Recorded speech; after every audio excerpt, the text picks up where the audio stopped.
Welcome to Fairy Tale Dreams, where every story holds a new adventure. Settle in, and let's begin.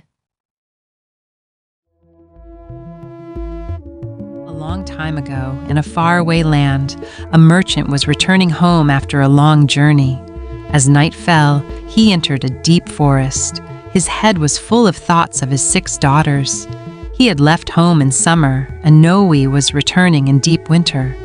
The most bitter sleet and snow came down, and his horse stumbled on a patch of ice. He heard wolves howling, and soon he realized that he was lost. At last, he saw some sort of track. At the beginning, it was rough and slippery, but soon it led him into an avenue of orange trees covered with flowers and fruit. But here there was no snow. He saw a flight of stone steps. He went up them into a great castle. Inside, he passed through several splendid rooms. Everywhere in the castle, there was a deep silence.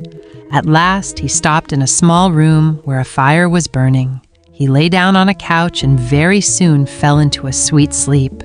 He woke up feeling hungry. He was still alone, but a good dinner had been laid on a little table. He began to eat, hoping that he might soon have a chance to thank his kind host, whoever it might be. But no one appeared. Then he went down into the garden, and though it was winter everywhere else, here the sun shone, and the birds sang, and the flowers bloomed, and the air was soft and sweet. The path had a hedge of roses on each side of it, and the merchant thought he had never seen or smelled such beautiful flowers. Then he remembered a promise he had made to his youngest daughter, who was so lovely that everyone knew her as Beauty. Before setting out on his journey, he had asked his daughters what presents they would like him to bring back for them. The 5 eldest wished for jewels and fine clothes, but Beauty asked only for a single rose. Now, as he stopped to pick a rose to take home to Beauty, he was startled by a strange noise behind him.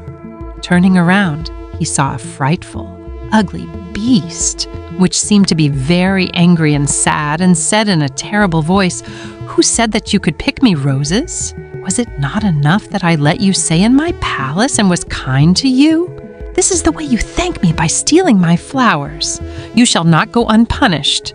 The merchant was terrified by these furious words. He dropped the fatal rose and, throwing himself on his knees, cried, "Pardon me, noble sir. I am truly grateful to you for your kindness. I could not imagine that you would mind so much if I took such a little thing as a rose." The beast was still furious, however, and cried, "Excuses and flattery will not save you from the death you deserve." "Alas," thought the merchant, "my daughter's rose has put me in this terrible danger." He began to tell the beast of his journey, not forgetting to mention how Beauty had asked him for a rose. "I beg you to forgive me, for I meant no harm," he pleaded. The beast thought for a moment, and then he said in a less terrible voice, "I will forgive you on one condition. That is, if you will give me one of your daughters." "Ah!"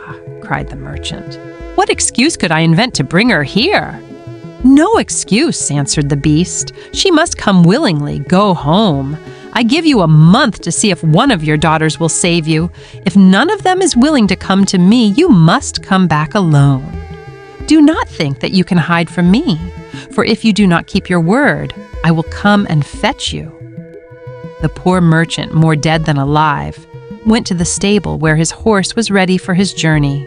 It carried him off so swiftly that in an instant he had lost sight of the palace, and he was still wrapped in gloomy thoughts when it stopped before the door of his house. His daughters rushed to meet him. At first he told them nothing of the beast, but as he gave Beauty the rose, he said sadly, "Here is what you asked me to bring you. You little know what it has cost." Later that evening he told his family of his adventures from beginning to end, and then his daughters wept loudly.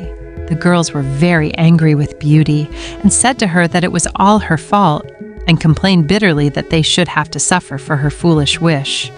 Poor Beauty said to them, "Who could have guessed that asking for a rose in the middle of summer would cause so much misery?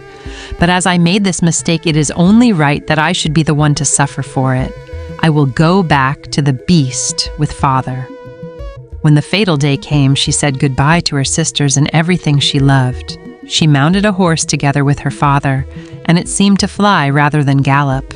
They soon reached the avenue of orange trees, where statues were holding flaming torches, and when they got nearer to the palace, music sounded softly from the courtyard. Her father led her to the little room where he had stayed, and there they found a splendid fire burning and a delicious supper set out on the table. After they had finished their meal, they heard the beast's footsteps approaching, and Beauty clung to her father. When the ugly beast appeared, she tried hard to hide her terror, and she nodded to him politely. This clearly pleased the beast. After looking at her, he said in a voice that might have struck fear into the boldest of hearts, "Good evening, old man. Good evening, Beauty." The merchant was too terrified to reply, but Beauty answered sweetly, "Good evening, beast." "Have you come willingly?" asked the beast. Beauty answered bravely that she had come willingly to save her father. "I am pleased with you," said the beast. "As for you, old man," he added, turning to the merchant, "at sunrise, tomorrow you will go." Then turning to Beauty, he said, "Take your father into the next room and help him to choose presents for your sisters. Take everything they would wish for." Then he left them saying, "Goodbye, Beauty. Goodbye, old man." In the next room they found splendid dresses fit for a queen. When Beauty opened the cupboards, she was quite dazzled by the gorgeous jewels that lay in heaps upon every shelf. After choosing a vast quantity, she opened the last chest, which was full of gold. "I think, father," she said, "that gold will be more useful to you. We had better take out the other things again and fill the trunks with gold." So they did this, and at last the trunks were so heavy that an elephant could not have carried them. "The beast was making fun of us," cried the merchant. "He pretended to give us these things, knowing that I could not carry them away." "Let us wait and see," answered Beauty. At sunrise they went down into the courtyard where 2 horses were waiting, one loaded with the 2 trunks, the other for the merchant to ride. As soon as he climbed into the saddle, he went off at such a pace that Beauty lost sight of him in an instant. Then she began to cry, and she went back to her room and fell into a deep sleep. She dreamed that she was walking by a stream when a young prince came up to her and said, in a voice that went straight to her heart, "Ah, Beauty, you are not so unlucky as you suppose. Only try to find me, no matter how I may be disguised, as I love you dearly. Make me happy, and you shall be happy. Be as true-hearted as you are beautiful, and we shall have nothing left to wish for." "What can I do, Prince, to make you happy?" said Beauty. "Do not trust your eyes," he answered, "and set me free from my misery." When Beauty awoke, she began to think about the charming prince she had seen in her dream. "He said I could make him happy," said Beauty to herself. "It seems that this horrible beast keeps him a prisoner. How can I set him free? I don't understand it. After all, it was only a dream, so why should I worry about it?" She got up to explore the castle, but she did not see anyone or hear any sound, and she began to find it rather dull. Only that evening after supper, she heard the beast coming, and she trembled with fear at what it might do. Buddha only said, "Good evening, Beauty." She answered cheerfully and managed to hide her terror. He spoke politely to her for about an hour and asked her all about her life with her family. Then he said in a gruff voice, "Do you love me, Beauty? Will you marry me?" "Oh, what shall I say?" cried Beauty, for she was afraid to make the beast angry by refusing. "Say yes or no, without fear," he replied. "Oh, no, beast," said Beauty hastily. "Since you will not, good night, Beauty," he said. And she answered, "Good night, beast," very glad to find that he had not attacked her. After he was gone, she was very soon in bed asleep and dreaming of her unknown prince. He came to her and said to her, "Ah, Beauty, why are you so unkind to me? I fear I will be unhappy for many a long day still." The next morning she decided to amuse herself in the garden, for the sun shone and all the fountains were playing. When she was tired, she went back to the palace and found a new room full of rare birds, so tame that they flew to Beauty as soon as they saw her and perched upon her shoulders and her head. Some of them were parrots and cockatoos that could talk, and they greeted Beauty by name. "Pretty little creatures," she said. "Oh, how I wish that your cage was nearer to my room, that I could often hear you sing." When she left, she opened a door and found that it led straight into her own room. After supper, the beast paid her his usual visit, and before he left, he asked her as before, "Beauty, will you marry me?" And when she refused, he gave her a gruff "good night" and left her. The days passed, and every evening the beast asked her the same question, and she gave him the same answer. Beauty felt that when she said, "No, beast," he went away quite sad. But her happy dreams of the handsome young prince soon made her forget the poor beast. Her prince always told to let her heart guide her, and not Harry's, and many other equally baffling things which she could not understand. At last, happy as she was, Beauty began to long for her family. One night, seeing her look very sad, the beast asked her, what was the matter? Beauty was no longer afraid of him. Now she knew that he was really gentle in spite of his ferocious looks and his dreadful voice. She answered that she was longing to see her home once more. When he heard this, the beast cried miserably, "Ah, Beauty, have you the heart to leave an unhappy beast like me? Is it because you hate me that you want to escape?" "No, dear beast," answered Beauty softly. "I do not hate you, and I should be very sorry never to see you anymore. But I long to see my father again. Only let me go for 2 months, and I promise to come back to you and stay for the rest of my life." The beast replied with a sigh, "I cannot refuse you anything you ask, even though it should cost me my life. You may go, but remember your promise and come back when the 2 months are over, or you may be sorry. For if you do not come in good time, you will find your faithful beast dead." Then she went to bed, but could hardly sleep for joy. When at last she did begin to dream of her beloved prince, she saw him stretched upon a grassy bank, sad and weary, and hardly like himself. "What is the matter?" she cried. He looked at her reproachfully and said, "How can you ask me, cruel one?" "Ah, don't be so sad," cried Beauty. "I am only going to let my father know that I am safe and happy. I have promised my beast that I shall come back. I would not cause him pain by breaking my word. He told me he would die if did not keep my promise to him." "What do you care for an ugly beast?" asked the prince. "Oh," said Beauty, "it is not his fault that he is so ugly. He is a very kind beast." Just then she heard someone speaking not very far away. She got up, and then she suddenly heard her father's voice. She rushed out and greeted him. She was home. Her sisters were quite astonished to see her, and there was no end to their questions about her life with the beast. Then Beauty asked her father what he thought could be the meaning of her strange dreams. After much thought, he answered, "You tell me yourself that the beast, frightful as he is, loves you dearly and is kind and gentle toward you. I think the prince means that you should do as the beast wishes in spite of his ugliness." But Beauty's thoughts were full of her handsome dream prince, and she could not imagine marrying the beast.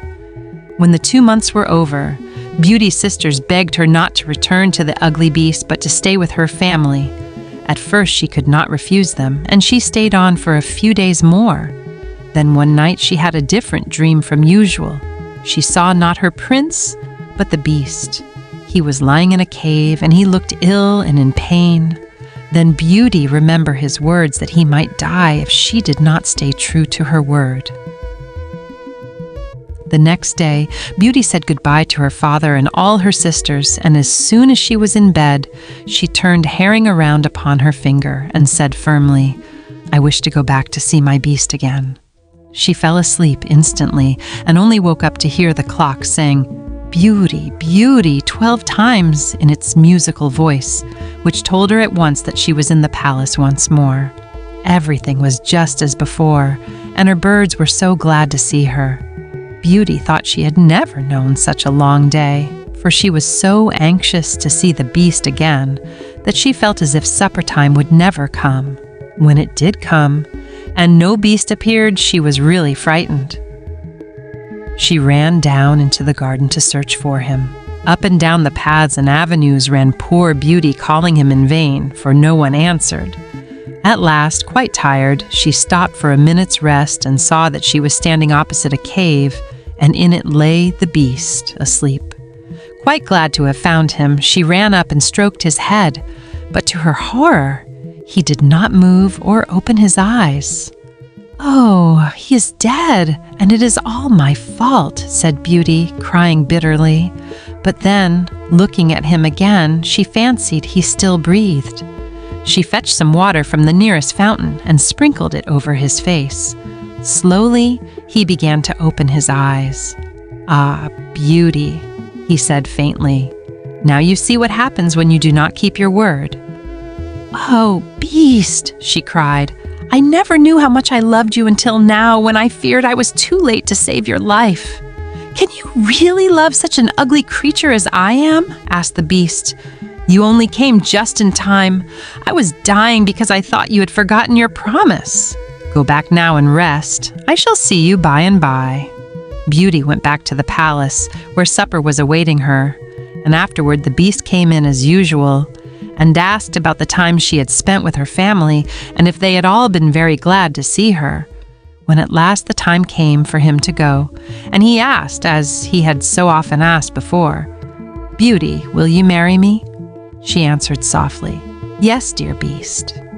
As she spoke, a blaze of light sprang up before the windows of the palace. Fireworks crackled and guns banged, and across the avenue of orange trees, in letters all made of fireflies, was written, "Long live the prince and his bride." Beauty meant to ask the Beast what it all meant, but he had gone. In his place stood her long-loved prince. At the same moment, two ladies entered the room.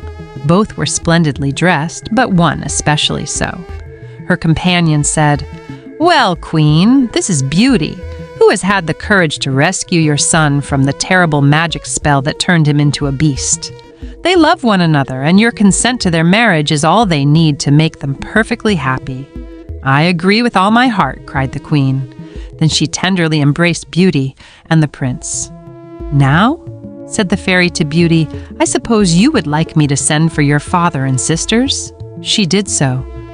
The marriage was celebrated the very next day, and Beauty and the prince lived happily ever after. Thank you for joining me on Fairy Tale Dreams. May your night be filled with the most magical dreams. Good night.